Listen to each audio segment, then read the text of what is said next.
Hello to my African kings and queens. This is Jacqueline from the Grow Program. Thank you for watching. I want to start off the video by talking to my young ladies. Young ladies, a man is not looking for a woman who knows how to twerk. He's looking for a woman who knows how to run a household, how to cook, how to finance, how to hold down a job, how to take care of a family. That's what he's looking for. And I wish that in the music that comes out now, rather than teaching a young lady how to degrade herself, the music would be like it used to be, about love, about inspiration, about goals and dreams and hopes, about love. But now the music is about killing, oppressing our community, holding one another down. I'ma kill that nigga. I'ma beat that beat. What are we doing? Hello, Miss Cardi B. Hello, Miss Megan the Stallion. What are we doing? Who is that what we want our daughters to grow up to do? To have this for a man? You want to walk for a man? That's what you want for your daughter? That's not what I want for mine. My daughter is not even interested in that type of music. She don't even listen to that stuff.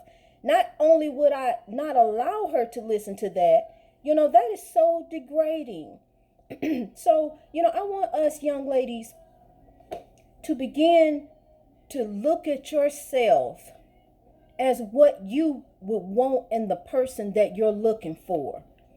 Okay? It really saddens me, that this is the role models that we put forth for our children. No, this is not okay either, because we're oppressing our people. We're really oppressing our people, because when you are playing that in the car for a little, think about a little 6-7-year-old impressionable mind listening to that, and so she's thinking, well, I see my mama doing the walk. I got to do the walk. I got to learn the walk so the man can see me do the walk with my body. Because this is what she's seeing. And so then she's going to do the same thing regardless, like I tell you, of what we tell our children. Do as I say, not as I do. They do what you do. If you look at any one of your children, and I do talk country, but forgive me, I'm just, it is what it is. I am what I am. You see what you see. I'm not going to sugarcoat anything. I'm just going to be me. And if you can't deal with it, then I'm sorry, you got to go on to the next video where they talk proper English, and they may dress a little better, and her eyebrows might be fixed right or whatever. But I got a message to get out. If you can get past the messenger, I have a message that needs to be said. So, I want our young ladies to begin to think of themselves better than that. Surround yourself with not girls who know how to walk. Surround yourselves with girls who know how to read, who have dreams, who have goals, who have ambitions, who have desires in life. Surround yourself with young ladies who have intentions of going to college, who have intentions of becoming something with their life, who see themselves not whopping in 5 years, who see themselves with a degree, who see themselves with a job, who sees themselves aspiring in life, moving up in the corporate world, hopefully, prayerfully making changes in the African American community. That is what we need. Miss Cardi B, would you please put a song out about that? Miss Megan the Stallion, would you please show our young girls how they can achieve, because everybody can't be a rap singer. So can you show our young girls how they can move on up in the world and aspire to be the next Miss Obama or the next president? Because I instill this in my children. I instill this in my grandson. I tell him he's a king. That's what we have to tell our children. They are future kings and queens. Okay, so I wanted to put that message out there. And, I do tend to get passionate about things, but as a minister, as I am being moved by the message. I have to bring it out as it is being brought out in the spirits within me. And when I say spirits, I mean good spirits. These are good, wonderful spirits. Okay, so I want to start off. I want to give you a little background, because when people see a minister, they see a homely person. They see, there's images that people like to look at. Okay, I was on the radio. I ministered on the radio, and at that time when I was ministering, I got the message out that needed to get out. I didn't ask people for money. I would, if anybody volunteered if they had it to send in, if they wanted to volunteer to help sow into the ministry, but I sowed into my own ministry. I never received any donations. I sowed into my own ministry. So, and I did my radio show, and it was broadcast nationwide, Women on Track for Christ. But I knew something was missing. Even though my message was getting out, I knew something was missing. And like I tell you, I dressed the part. I was very homely, and didn't wear very much, if at all, any makeup. Probably just did my eyebrows a little bit and maybe a little eyeliner. Wore my own hair. That's just how I was. And then I met my husband, and my husband, he was looking for a church woman. That's what he said. He was looking for a church woman. And so, when I used to wear the long skirts, and I covered, I was just completely covered and very homely looking, but when you think about an African queen, and you look at the pictures and the images that we have of African queens, they are not homely looking. They're beautiful, and they accentuate their beauty. They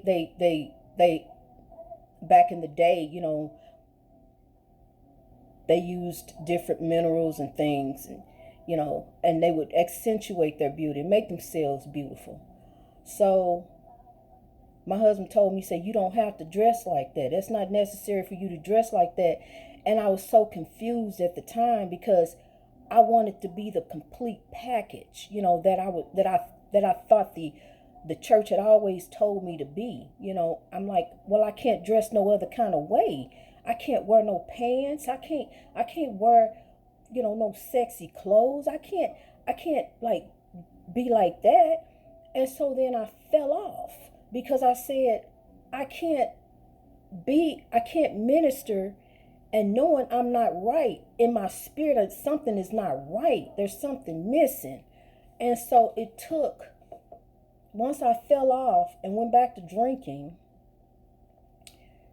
I got to fighting with my husband, who was right all along. He was the one who was right. I was the one who was wrong. He was always right, but I didn't know it then, because I was fighting with him, and I was drinking, and I didn't want to hear what he had to say. And, and I took him through so much, and I realize now I took him through a lot. And we came very close, for it to be over with. But something kept pulling us back together, kept pulling us.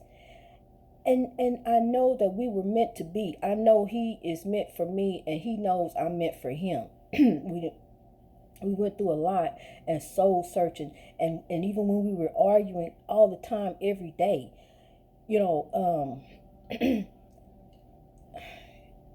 we just always knew that we were meant to be together.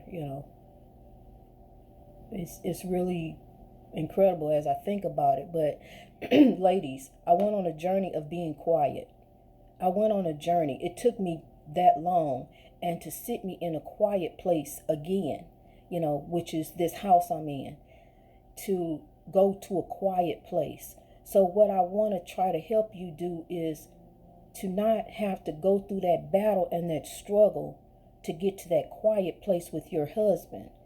To if you have a husband who is not on drugs, who does not gamble away your money, who does not chase women, you trust him, the father of your children, You've been with this man. You know he on the up and up. He going to work. He trying to take care of his family. He trying to do the right thing. He trying to hold it down. Stop fighting him. Stop pushing him away, because that's exactly what you're going to do. You're going to push him away, and then he going to find somebody who is going to be quiet and listen and allow him to be the man that he wants to be. And then you're going to be over there fighting with her, trying to get him back. So to avoid all that,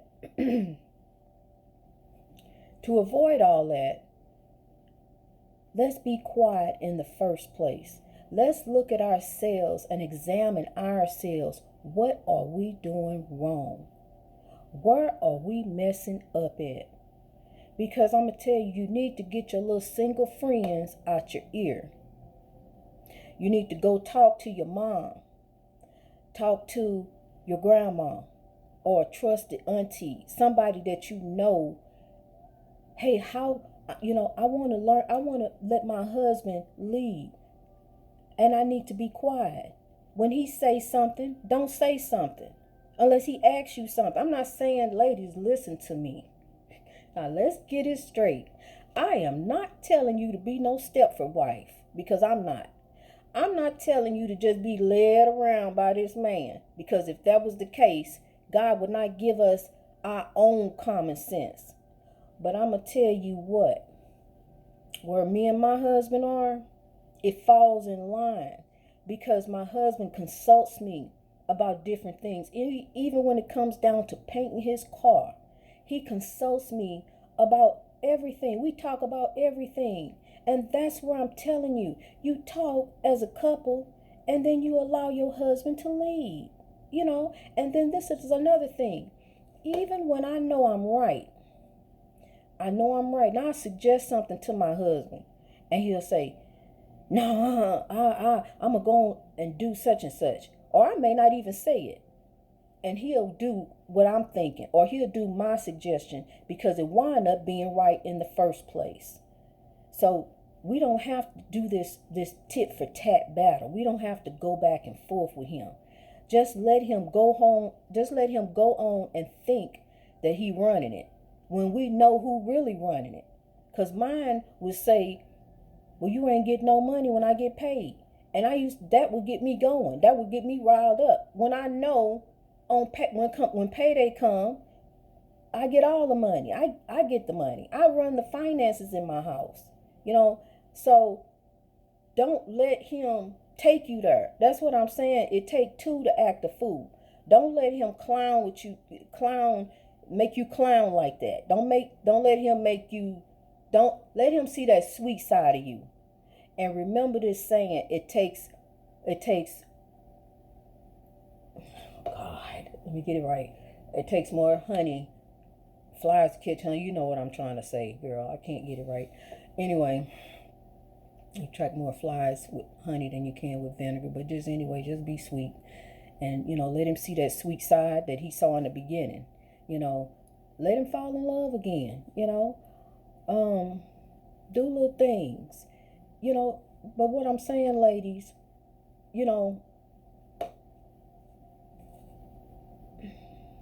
just always remember to start with yourself. It all begins with you. That's even this walk with God, our journey with God. But God is not going to bless no mess. Because if you are out cheating on your husband, you got little friends on the side, God is not going to bless no mess. Okay, I'm sorry I was interrupted by my grandson. But like I was saying, God is not going to bless no mess. So if you are out doing dirt and you got friends on the side, or little boyfriends that little booty calls or whatever you want, and you're hoping and praying your marriage work out, and you in church praying on Sunday, Lord forgive me, but back on Monday you doing the same thing. It don't work like that, sweetheart. You got to get it right. It starts with you. Once you get right, then everything else is going to fall in line.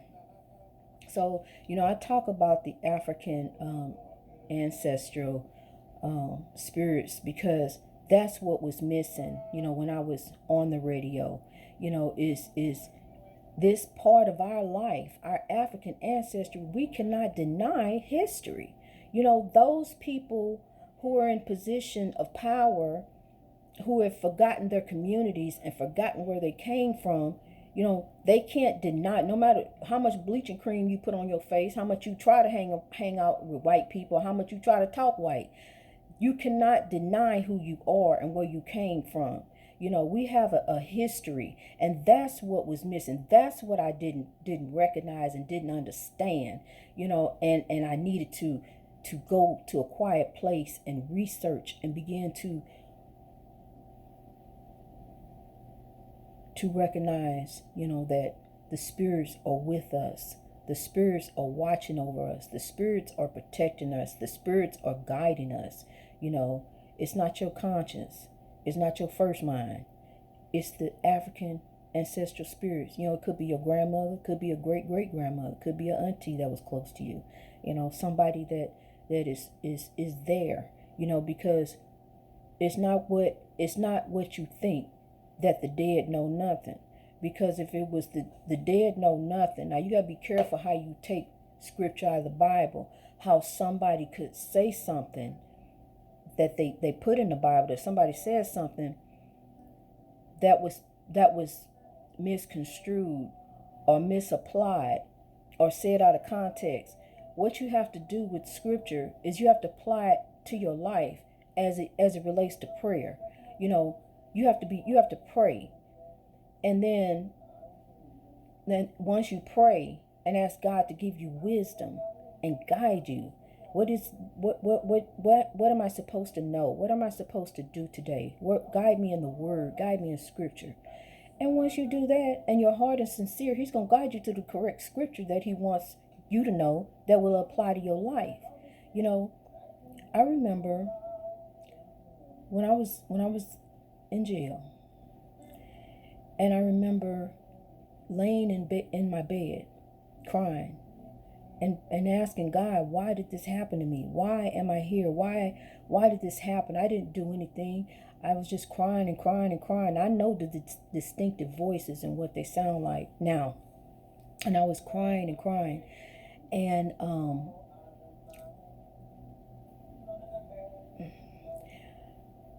I was crying and I asked the Lord, I said, dear God, why did this happen to me? I don't do anything. I live for my children. And as soon as I said that,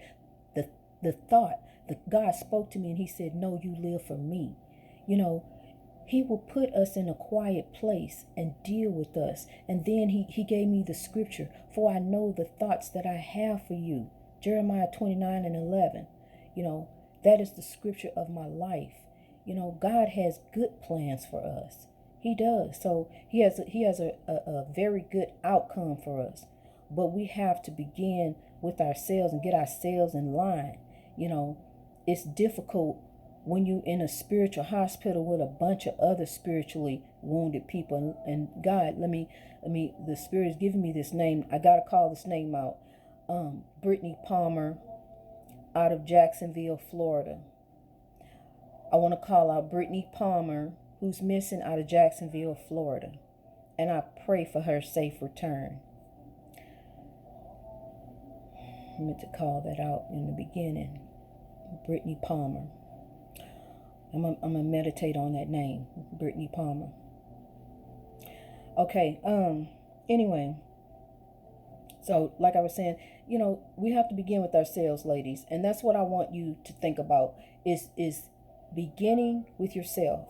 Once you start with you, everything else starts to line up. Okay, so, you know, I'm going to go ahead and begin to cut this video short because I have to meditate. I need to pray, and then I'll start, you know, with another video. Okay, may God bless you. Let's continue to grow. Let's continue to grow. Greatness reached over oppression through wisdom. God bless you.